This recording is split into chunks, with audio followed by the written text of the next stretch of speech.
Hello everyone, welcome back to target for IQ. मेरा नाम है वैभव।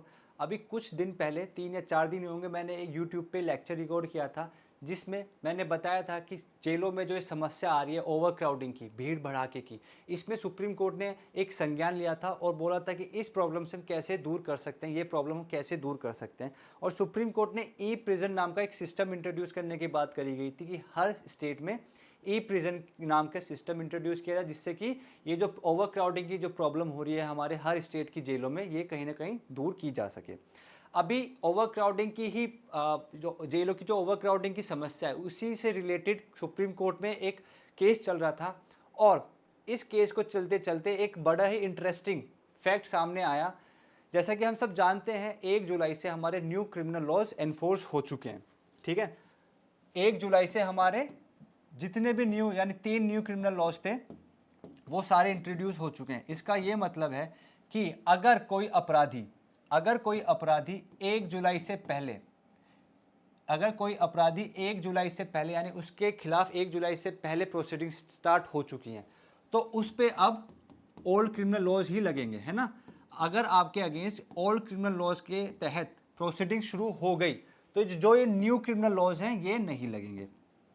बट जब ये प्रोसीडिंग यानी कि केस सुप्रीम कोर्ट में चल रहा था ओवर क्राउडिंग की प्रॉब्लम को लेकर, तो एक प्रोविजन जो हमारा सीआरपीसी का था, सेक्शन नंबर 436 ए सीआरपीसी का, और सेम बात करता है हमारा सेक्शन नंबर 479 बीएनएसएस।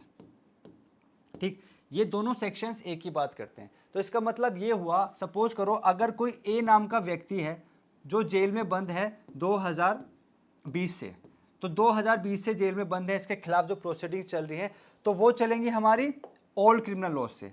यानी कि इस पर क्या लगेगा, इस पर लगेगा सीआरपीसी, इस पर लगेगा सीआरपीसी, बीएनएसएस इस पर नहीं लगेगा। ठीक है, ये सब हम सबको पता है कि जो हमारे न्यू क्रिमिनल लॉज आ गए, अब उन 1 जुलाई से जो मैटर न्यू स्टार्ट होगा कोर्ट में उसमें न्यू क्रिमिनल लॉज लगेंगे। पुराने मैटर्स पे पुराने ही लगेंगे, नई न्यू मैटर्स पुराने मैटर्स पे न्यू क्रिमिनल लॉज नहीं लगेंगे, ये हम सबको पता है। बट जब कोर्ट में केस चला तो कोर्ट में हमें ये पता चला कि जो हमारी सेक्शन नंबर 479 बीएनएसएस का है, ये वाला सेक्शन पुराने केसेस पे भी लागू हो सकता है। पुराने केसेस पे कायदा जो बनता है, जो बात है वो ये है कि पुराने केसेस पे ये सेक्शन अप्लाई होगा, सीआरपीसी का सेक्शन ही अप्लाई होगा। बट सुप्रीम कोर्ट के सामने जो सरकार की तरफ से जो वकील थे, उन्होंने सुप्रीम कोर्ट को ये बताया कि सर अगर ऐसी ऐसी परिस्थितियां हुई, यानी कि क्या परिस्थिति होंगी वो मैं आपको भी बताता हूं। अगर ऐसी परिस्थिति हुई तो ये सेक्शन तो लागू होगा, यानी ये सेक्शन तो लगेगा ही, परंतु इस सेक्शन के साथ साथ ये सेक्शन भी पुराने केसेस पे लागू हो सकता है। ठीक, जैसा कि सब जानते हैं, ये जो सेक्शन है हमारा सेक्शन नंबर 436 ए सीआरपीसी का, ये बात करता है कि अगर अंडर ट्रायल अगर कोई बंदा है जो एक्यूज्ड है या जिसके खिलाफ प्रोसीडिंग स्टार्ट हो गई और वो अंडर ट्रायल प्रिजन में, यानी कि अंडर ट्रायल की, जैसे कि आप ये समझो कस्टडी 2 टाइप की होती है। ठीक, पहली कि आपको सजा मिल चुकी है, आपको सजा कोर्ट ने सुना दी और अब आप जेल में हैं। ठीक, दूसरी होती है अंडर ट्रायल, यानी कि आपको अभी सजा तो सुना ही नहीं पर आप जेल में बंद हैं, आप पे ट्रायल चल रहा है, पूरी सजा आप पे नहीं सुनाई। ठीक, तो ये होता है अंडर ट्रायल। तो 436 कैपिटल ए सीआरपीसी का ये बोलता है अगर कोई अंडर ट्रायल प्रिजनर है, अगर कोई अंडर ट्रायल प्रिजनर है और इस बंदे ने जेल में रहते रहते, सपोज करो इसने कोई ऐसा अपराध किया, XYZ नाम का कोई अपराध किया जिसकी मैक्सिमम सजा दे रखी है 10 साल। ठीक है, जिसकी मैक्सिमम सजा दे रखी है 10 साल, कि आपने अगर ये अपराध करा और सिद्ध हो गया तो आपको 10 साल तक की सजा मिल सकती है किस अपराध के लिए, XYZ अपराध के लिए।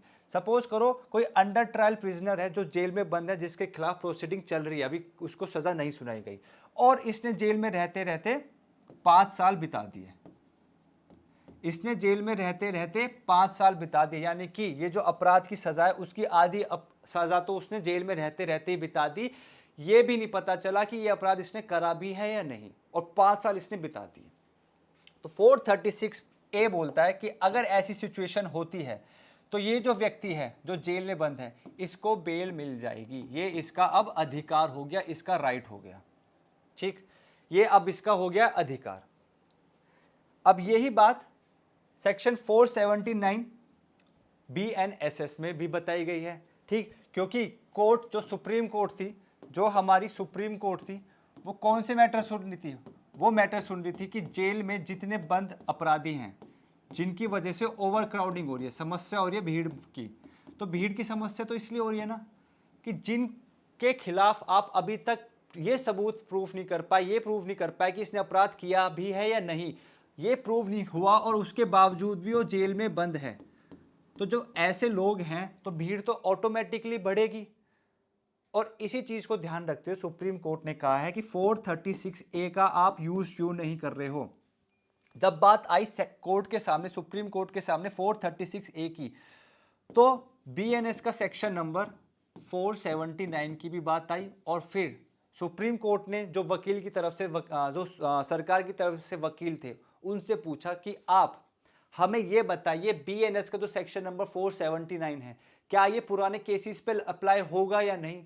तो उनके पास कोई जवाब नहीं था। उन्होंने कहा सर मुझे आप कुछ टाइम दीजिए, मैं सरकार से पूछ के आपको बताता हूँ। और सरकार से उन्होंने पूछा और अगली जब हियरिंग हुई, नेक्स्ट डेट जो फिक्स हुई, उसमें उन्होंने बड़ी खुशी खुशी आके बोला कि सर सरकार ने हमें ये बोला है कि ये जो सेक्शन नंबर है 479 ये पुराने केसेस पे भी अप्लाई होगा।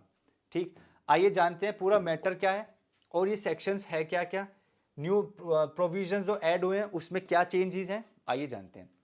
The bench consisting of justice Hima Kohli and Sandeep Mehta, यानी कि ये जो ओवर क्राउडिंग की समस्या है ये कौन सी बेंच सुन रही थी? Justice Sandeep Mehta and justice हिमा कोहली।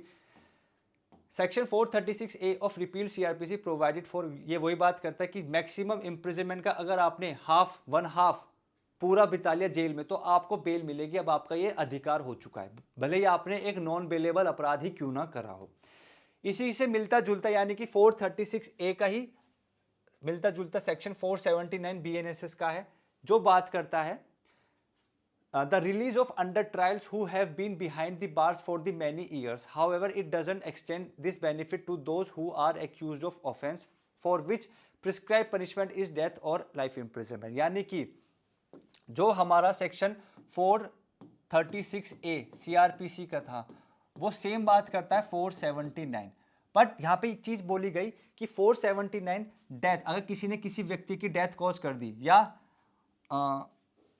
हाँ अगर आपको पनिशमेंट मिली, सपोज करो आपने किसी व्यक्ति की डेथ कॉज करी और आपको सजा मिली डेथ की, कि आपने उस व्यक्ति को मारा और आपको हम डेथ की सजा दे रहे हैं या लाइफ इम्प्रिजनमेंट की सजा दे रहे हैं, तो उस केस में आपका सेक्शन नंबर 479 लागू नहीं होता, सेक्शन नंबर 436A CRPC का लागू नहीं होता। ठीक, तो ये सेक्शन बात क्या करता है? ये बात करता है under trials can be released on bail if they have undergone detention for a period extending one half. ये वही बात करता है जो हमने 436A में। बट यहाँ का जो प्रोवाइजो यानी 479 का जो प्रोवाइजो ऐड किया गया, इसमें एक नया कंसेप्ट ऐड किया गया जो पहले CRPC में नहीं था।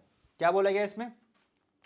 Relaxation to those person who has first time offender, यानी कि अगर किसी ने कोई अपराध किया है, पहली बार अपराध किया और वो जेल में बंद है, अंडर ट्रायल प्रिजनर है, तो उस पर प्रोवाइजो अप्लाई हो जाएगा। ठीक, who has never been convicted of any offence in the past, यानी कि अगर जो पहली बार अपराध किया है तो ऑब्वियस है कि वो पहले कन्विक्टेड नहीं हुआ।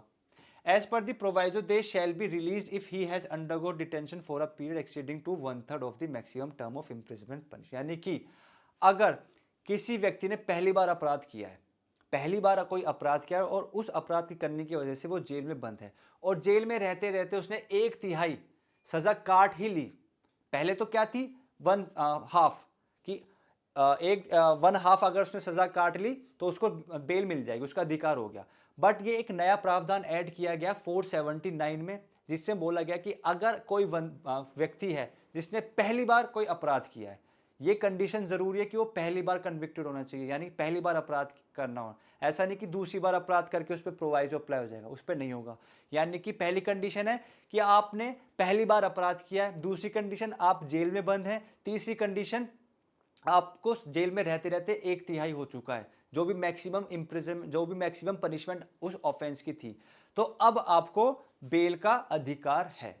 तो ये जब पता चला, ये जब वकील ने बोला कि सरकार का मतलब यही हुआ, इसकी इंटरप्रिटेशन यही है सरकार के द्वारा, तो सुप्रीम कोर्ट ने क्या कहा, सुप्रीम कोर्ट ने हर स्टेट के जो भी जेल के सुप्रिटेंडेंट्स थे उन सबको बोला है कि आपको जितनी जल्दी हो सके या 3 महीने के भीतर भीतर ये सारी एप्लीकेशंस सरकार के सामने रखनी है कि ये व्यक्ति एंटाइटल है, इनका अधिकार है, इनको समय पे बेल दे दी जाए, इनको जेल से रिहा की जाए। अगर टाइम से वो रिहा होंगे तो जेल में जो ओवर क्राउडिंग की समस्या है वो खत्म हो जाएगी।